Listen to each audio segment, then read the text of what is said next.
जय Jagannath everyone welcome to electrician study point मो विवेक आपण समस्त को इलेक्ट्रिशियन स्टडी पॉइंट को स्वागत जनाऊँ। तो भाई माने आज ये क्लास टी नबार मेन उद्देश्य हमर कोन ना गोटे रिक्वायरमेंट जोटा कि हमर बाहरी ची एनपीसीआईएल रो पोस्ट अछि केतेटा पोस्ट बाहरी ची को जागा रे तार हमर फीस केते रहउची सब जिंस को आज हम डिस्कशन करबा। चलंतु समस्ते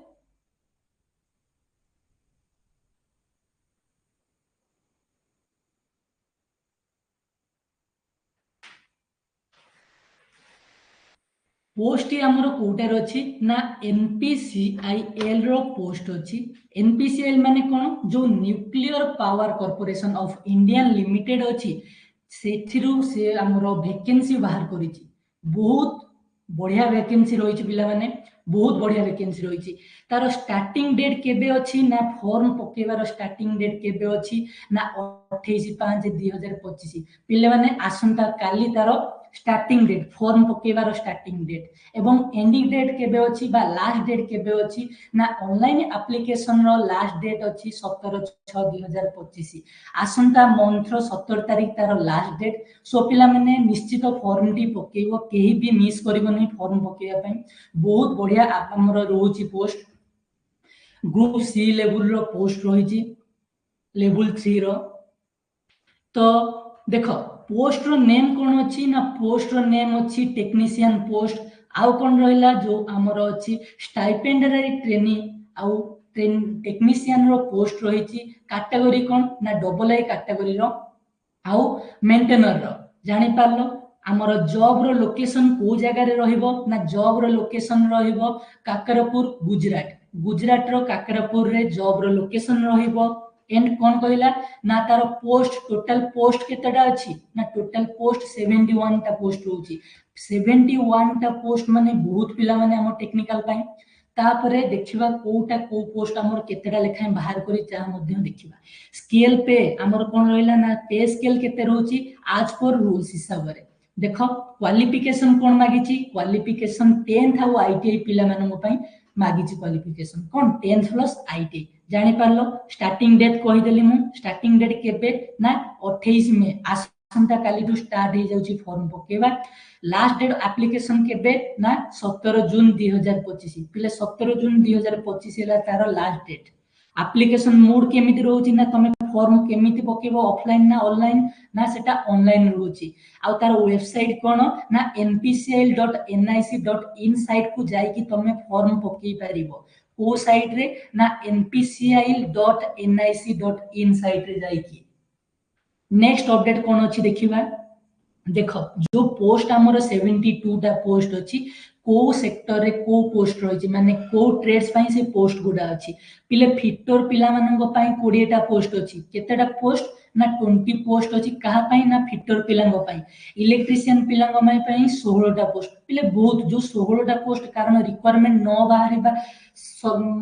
समय रे 16 टा पोस्ट हम पई बहुत पोस्ट जानि पारछो कि नै। तो से हिसाब रे प्रिपरेशन करो। इलेक्ट्रॉनिक्स रो केतेटा पोस्ट रहउची ना 12 टा पोस्ट। इंस्ट्रूमेंटेशन रो जो पोस्ट अछि से रही 12 टा। वेल्डर पिला मानन पई मध्ये 3 टा पोस्ट अछि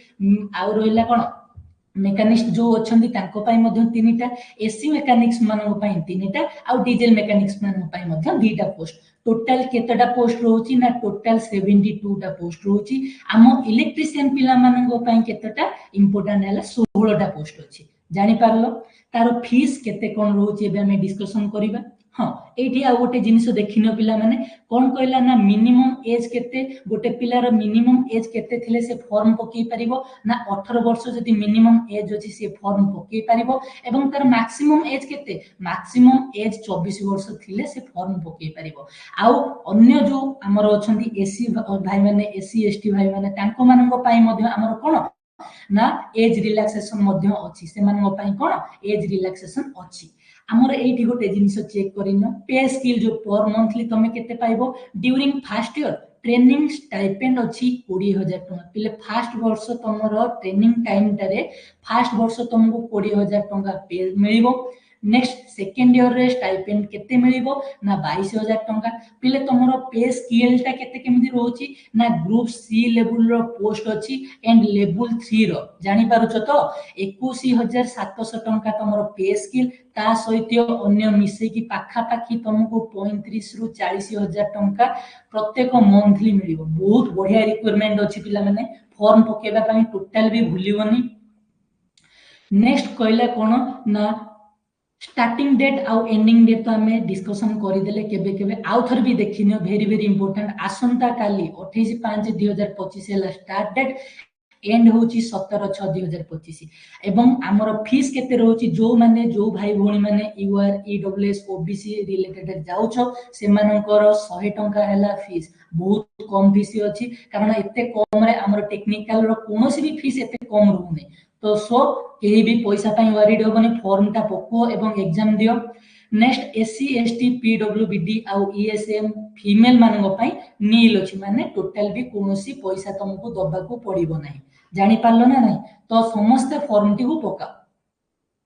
बहुत बहुत धन्यवाद पिला माने लास्ट पर्यंत देखिलो आ गोटे छोटो अपडेट कोन ना हम इलेक्ट्रिशियन स्टडी तरफ इलेक्ट्रिशियन स्टडी पॉइंट तरफ सब पिला मानन पई जेतिकी भी तमे टेक्निकल एग्जाम रिलेटेड दोचो एग्जाम से आईटीआई हो आईटीआई रिलेटेड हो किबा हमर डिप्लोमा रिलेटेड हो ओएचपीसी दियो किबा बार दियो किबा हमर होची ओपीटीसीएल दियो डीआरडीओ दियो एनपीसीएल जो एई टाइप रो जेतिकी भी टेक्निकल एग्जाम अछि ता पई आमे तुमको प्रिपरेशन करोचु सहित बहुत प्रकार रो हैंडल रिटन नोट भी दिया प्रोवाइड करा होची क्लास मध्ये regularity भाबरे चलीची live class चलची recorded class भी तुम पाई परिबो क्लास नोट्स भी पाई परिबो शॉर्ट नोट्स भी पाई परिबो चाहेबो भी जदी ऑफलाइन कोर्स करिया पई ऑफलाइन कोर्स भी मध्ये सुविधा अछि तो बहुत बहुत धन्यवाद एवरीवन